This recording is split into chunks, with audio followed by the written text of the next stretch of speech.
Hello जी, कैसे हैं आप सभी लोग? आप सभी लोग स्वस्थ होंगे, मस्त होंगे, हम भी बढ़िया हैं। और जी, मैं आई हूँ नहा के और बस आज मैंने बाल भी धुले थे। और आप उधर देख रहे होंगे दोनों तरफ कंबल सूख रहे हैं। तो जो दूसरा वाला कंबल है, जो कॉफ़ी कलर का कंबल है, वो मैंने धुल रखा है मशीन से।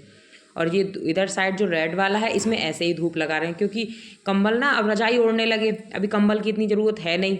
रजाई तो मैंने वो वाला काफ़ी गंदा हो गया था, कॉफ़ी कलर वाला, तो उसको धुला है। ये रेड वाला नहीं था, तो इसको सिर्फ धूप लगा रहे हैं। फिर इन दोनों कंबलों को ना दीवान में डाल दूंगी, जब ज़रूरत होगी तब निकाल लूंगी। ऊपर रहते हैं ना, तो धूल मिट्टी में गंदा भी हो जाता है। और बच्चे बहुत खेला कूदी करते हैं, फिर वो पता है क्या होता है, बेड पे रख भी तो उस पर बिछा बिछा के खूब कूदेंगे।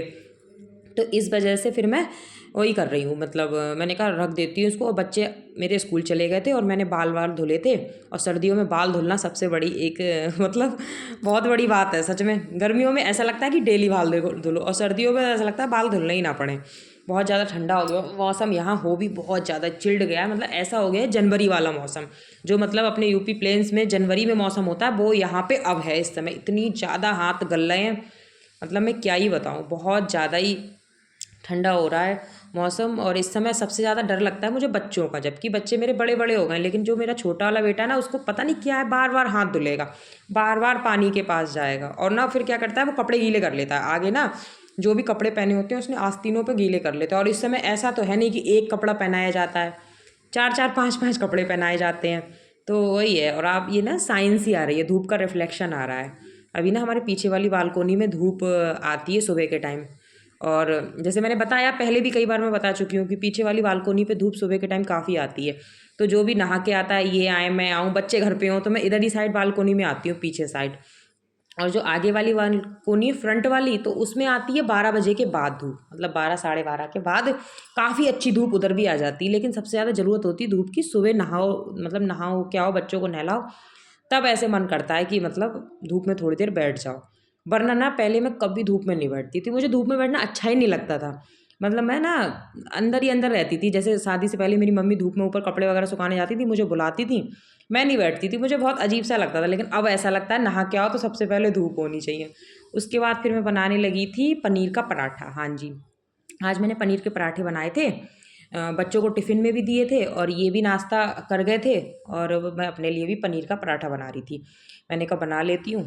और उसके बाद तो एक दो बना के एक्स्ट्रा भी रख दूँगी, क्योंकि अगर किसी को मन होगा, बच्चे आएंगे दोबारा मांगेंगे तो खा लेंगे पराठा ना वो। क्योंकि दोपहर में इन्हें खाना नहीं था, इन्होंने मना कर दिया था। ये जा रहे थे कहीं काम से, मतलब बाहर, शाम को आ जाते, मतलब 2-4 घंटे के लिए मीटिंग कहीं थी, तो वहाँ जा रहे थे, बोले शाम को आ जाऊँगा। तो दोपहर में मुझे फिर ऐसा कोई खाना बनाना ही नहीं था। ये होते तो हल्का फुल्का खाना, नहीं तो कुछ हैवी सा नाश्ता, कुछ तो बनाते ही हैं।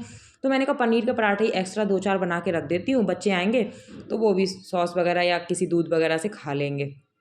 तो वही है। और स्टफिंग पराठे ना आप सर्दियों में अच्छे भी लगते हैं, चाहे पनीर के, प्याज के, मेथी के, आलू के। और प्याज के तो खैर मैं नहीं खाती हूँ, मैं पनीर के खा लेती हूँ, मेथी के, आलू के, ऐसे खा लेती हूँ। प्याज के हमारे घर बनते भी बहुत कम है, क्योंकि मैं खाती नहीं हूँ प्याज के पराठे, तो वो कम, ये भी उतना ज़्यादा पसंद नहीं करते हैं। सबसे ज़्यादा आलू के और पनीर के दो पराठे हमारे यहाँ बहुत ज़्यादा बनते हैं। मेथी के भी बन जाते हैं, लेकिन पनीर और आलू के सबसे ज़्यादा बनते हैं। और मुझे तो पनीर के भी बहुत पसंद है, और मिक्स करके भी बहुत अच्छे लगते हैं। पनीर और आलू दोनों को मिक्स करके बनाओ ना, वो और भी ज़्यादा टेस्टी लगते हैं, एकदम सॉफ्ट सॉफ्ट से। तो वही था। और मैं ज़्यादा पनीर भर के, मतलब ज़्यादा ही मुझे अच्छा लगता है, मैं खूब ज़्यादा पनीर भर के बनाती हूँ। और बस लगभग हो जाए। और ये पनीर भी मैंने घर पे बना रखा था। घर पे क्या, दूध आया था तो दूध फट गया तुरंत, जैसे उबलने उसको रखा खोलने, तो दूध फट गया। तो मैंने कहा ला उसका पनीर ही बना देती हूँ, वेस्ट करने से तो कोई फ़ायदा है नहीं। तो वही है, ये देखो फूले फूले पराठे बन रहे हैं, आप लोग भी खा लो। और मैं भी नाश्ता करूँगी। इसके बाद मैं कुछ और बनाऊँगी, क्योंकि बहुत दिन से मस्त मौला निम्मी के ब्लॉग ने किचन में कुछ बना ही नहीं है। बस ऐसे ही ऊपर ऊपर से बन रहा है, क्योंकि बहुत दिनों से मैंने कोई रेसिपी ऐसी शेयर नहीं करी। हालांकि जो चीज़ मैं बनाऊंगी वो रेसिपी मैं पहले भी शेयर कर चुकी हूँ। हाँ जी।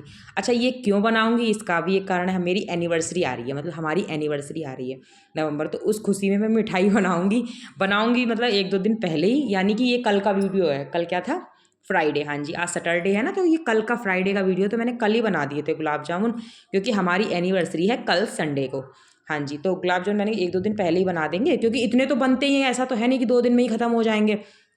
और मैं तो खैर कम खाती हूँ, मेरे बच्चों को और इन्हें बहुत ज़्यादा पसंद है, तो मैंने कहा लाओ पसंद से कुछ मीठा बना भी देती हूँ। तो फिर वही मैंने मिल्क पाउडर ले लिया था, मिल्क पाउडर, और थोड़ी सी उसमें मैंने सूजी डाल दी थी। हाँ जी, बहुत थोड़ी सी सूजी डाली थी, मतलब ये मानो अगर 1 कटोरी मिल्क पाउडर है तो मैंने 1.5 चम्मच 2 चम्मच छोटी वाली जो 2 चम्मच होती है वो सूजी डाली थी 1 कटोरी में। और 1 पिंच डाला था मैंने बेकिंग सोडा और 1 पिंच डाला था मैंने खाना सोडा, हाँ ना, दोनों दोनों चुटकी भर, और बस मिल्क पाउडर ले लिया था। और थोड़ा-सा डालूँगी इसमें मैं देसी घी।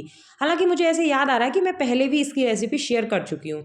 और मैं मिल्क पाउडर से, वैसे तो खोया का भी बनता है और इसका जो प्री मिक्सचर आता है सॉरी गुलाब जामुन का, उससे भी बन जाता है, लेकिन मैं मिल्क पाउडर से ही बना लेती हूँ।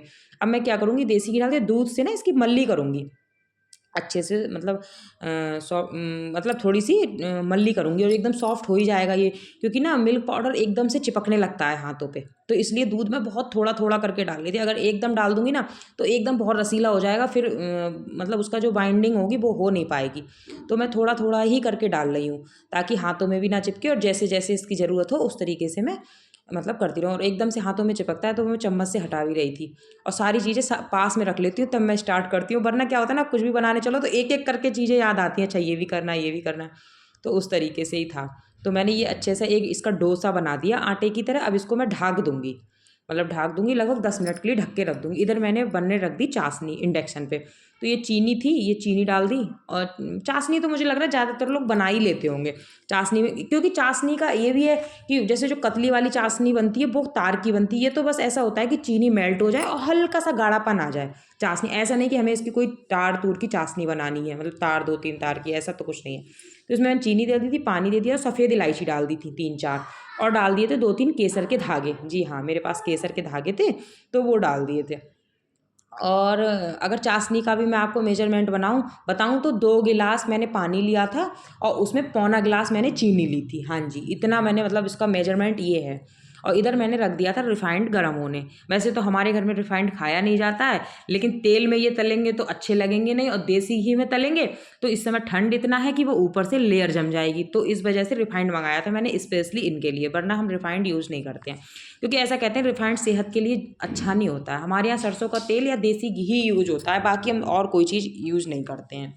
लेकिन ये मैंने, क्योंकि एक बार ना बहुत पहले मैंने, मुझे याद है मैंने देसी घी के रसगुल्ले बनाए थे, तो वो हमारे घर किसी ने ज़्यादा मन से नहीं खाए थे, क्योंकि वो एक तो उनमें गर्म भी कर रहे थे, लेकिन वो ऐसा हो रहा था कि देसी घी ना पूरा लेयर सी जम जा रही थी, तो मेल्ट होने में टाइम लग रहा था। और तेल में तलेंगे तो कितना भी पका के तेल में तलेंगे, लेकिन फिर भी तेल वाले में वो बात नहीं रहती है। तो इस वजह से फिर मैं रिफाइंड मंगाया, और मैंने क्या किया, अब देखने लगी जो हमने 10 मिनट के लिए ढक के रखा था मिल्क पाउडर का मिक्सचर, मतलब आटे का जो मिल्क पाउडर का डो बना रखा था, तो वह मैंने देसी घी लगा के खूब सॉफ्ट कर लिया फिर से, मतलब अच्छे हाथों से फिर से उसको एक तरीके से उसमें चिकनाहट आ जाए। और मैं छोटी छोटी सी गोलियां बनाने लगी थी, मतलब आप चाहो तो इससे भी छोटी बना सकते हो, क्योंकि ना इसके बाद ये बड़ी बड़ी हो ही जाती हैं, लेकिन मुझसे तो इससे ज़्यादा छोटी बन ही नहीं रही थी। मेरे को एक दो बन रही थी, लेकिन फिर वो उतनी बड़ी हो जा रही थी, तो मैंने उतनी बड़ी बना दी थी। तो वही है, एनिवर्सरी की तैयारी हो रही है। और मुझे तो मतलब ये होता है ना, ऐसे दिन आते हैं जैसे बच्चों के जन्मदिन आते हैं, एनिवर्सरी आती है, हमारा जन्मदिन, इनका जन्मदिन, या कोई फेस्ट, अच्छा लगता है बहुत। तो मैंने कहा चलो बना दे, और मैंने ना इनके लिए गिफ्ट भी मंगा रखा है, अगली वीडियो में दिखाऊंगी, अभी इन्हें पता भी नहीं है। इस बार मैंने इनके लिए बहुत प्यारे से कपड़े मंगाए हैं, वो मैं आपको अगली वीडियो में दिखाऊंगी, और शायद हो सकता है एनिवर्सरी पे वो वही कपड़े पहने, क्योंकि मैं उस दिन उनसे कहूँगी वो ही पहन लो, उसी दिन दिखाऊंगी उनके लिए, और जैसा कुछ होगा तो मैं आपको वीडियो में दिखाऊंगी, अगला वीडियो उसी से रिलेटेड आएगा।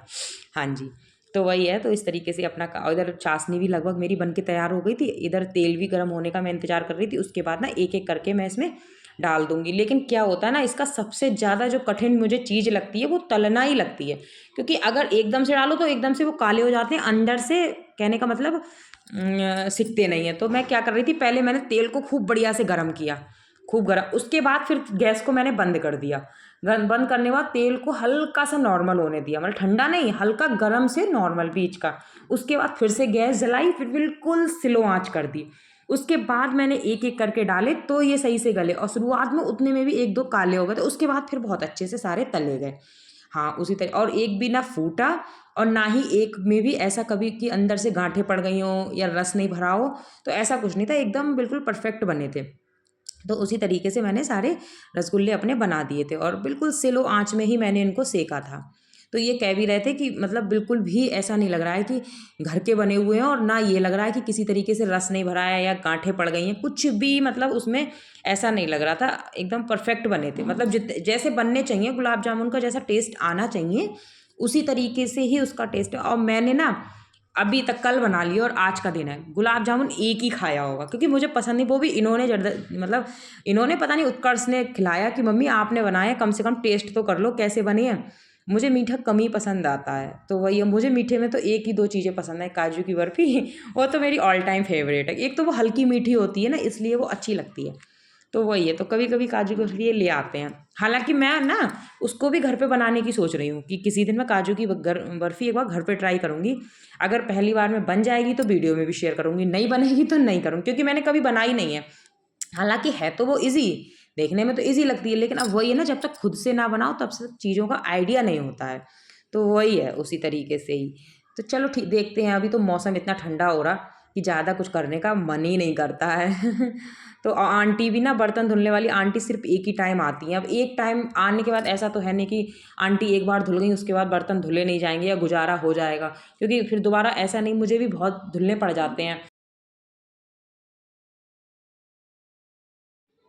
तो वही है, उसी तरीके से अपना सारा धीरे धीरे और ये जो दूसरा मतलब दूसरी बार में जो मैंने डाले थे ना रसगुल्ले, ये तो बहुत ही मतलब अच्छे से तले गए थे। तले तो पहली बार वाले भी अच्छे से गए थे। उसके बाद क्या कर रही थी ना, एक टिश्यू पेपर मैंने एक प्लेट पे लगा रखा था, उस पर निकाल के रख ले रही थी। मतलब 1-2 मिनट के लिए रख रही थी और फिर उसको चाशनी में डाल दे रही थी। ऐसा नहीं कर रही थी कि कढ़ाई से निकालने के तुरंत बाद चाशनी में डाल रही थी। फिलहाल जो मैं अपना तरीका बता रही हूँ, मैं ऐसे बनाती हूँ। अब अगला इंसान पता नहीं कि दूसरे लोग कैसे बनाते हैं कैसे नहीं, हर किसी को देखो अपना रहता है बनाने का। जो मेरा रहता है वो मैं उस तरीके से बनाती हूँ। तो ये मैंने कटोरियों में, अब मैंने कहा ये भी आ गए थे तो मैंने कहा लाओ इन लोगों को देती हूँ और सर्व कर देती हूँ। और तब इन लोगों ने कहा कि अच्छे बने थे, और बच्चों को भी दे दिए और सारा कुछ हो गया, काम मेरा निपट गया। और ये मैं अब मलाई निकाल रही थी दूध की, क्योंकि दूध की मलाई निकाल लेती हूँ फिर मैं देसी घी बना लेती हूँ। बाहर हालांकि मोल भी ले आते हैं, ये एक कहीं पे मोल अगर अच्छा देसी घी शुद्ध मिल जाता है तो ले आते हैं। बाकी घर पे भी मलाई इतनी होती है तो मैं निकाल लेती हूँ, क्योंकि या तो कोई मलाई खा ले, हम मैं तो खाती ही नहीं हूँ, ना मेरे बच्चे खाते हैं। ये कभी खाते हैं, पहले ये ज़्यादा खा लेते थे, अब ये भी ज़्यादा नहीं खाते हैं। तो बस अब ये मिल रही हूँ मैं आपसे अगले दिन सुबह। हाँ जी, वो पिछला मतलब अगले दिन सुबह का मतलब आज सैटरडे की सुबह। तो जो मैं आपको दिखा रही थी ना कंबल वगैरह, जो मैंने कल धूप लगाए थे तो ये सूख गया था। ये भी 2-3 दिन हो गए इसको धुले हुए, तो 2-3 दिन से लगातार इस कंबल पे मैं धूप लगा रही थी, तो ये भी अब सूख गया। और एक रेड वाला अंदर रख रखा है, वो भी सूख गया। अब मैं इनको क्या करूँगी, दीवान में डालूंगी। और ये जो बाहर ना नई बेडशीट बिछ रखी है, ये मैंने अभी नई ली थी। तो ऊपर क्योंकि बाहर जो दिख रहा होगा आपको गर्म वाली बेडशीट है ये, तो 2 बेडशीट मैं मतलब बिछाती हूँ बाहर, एक ये है एक और है। चलो फिर मिलते हैं नेक्स्ट वीडियो एनिवर्सरी ब्लॉग में। Bye bye.